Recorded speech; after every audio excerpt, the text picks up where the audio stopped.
Hi, this is Marcia, and this is part 2 where we're going to be exploring Padlet.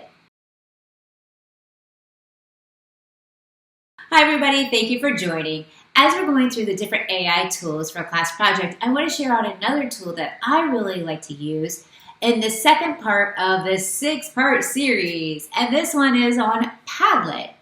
I've been using Padlet for years. It's one of my go-tos, especially as a professional development provider. At workshops, I'll go in and have a Padlet set up so everybody can have access to the resources. They can post, they can leave ideas.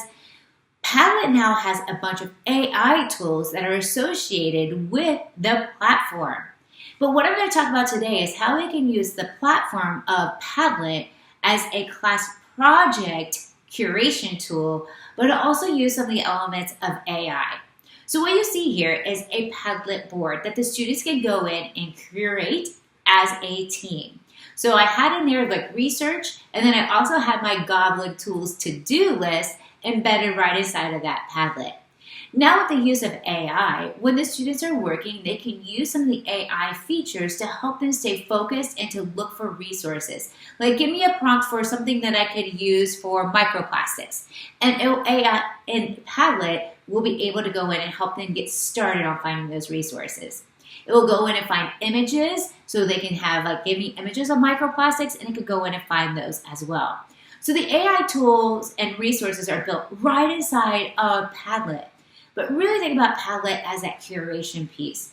As the students are working through the project, they can find images, they can research, they can even create a daily log about their project and how it is going. Where are they?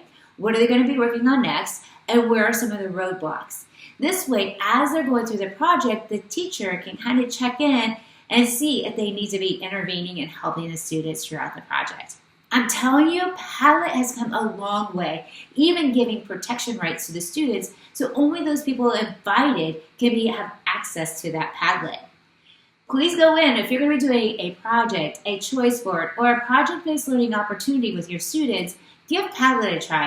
I know by using Padlet that it's going to really allow them to use AI tools to help them to finish and create their projects.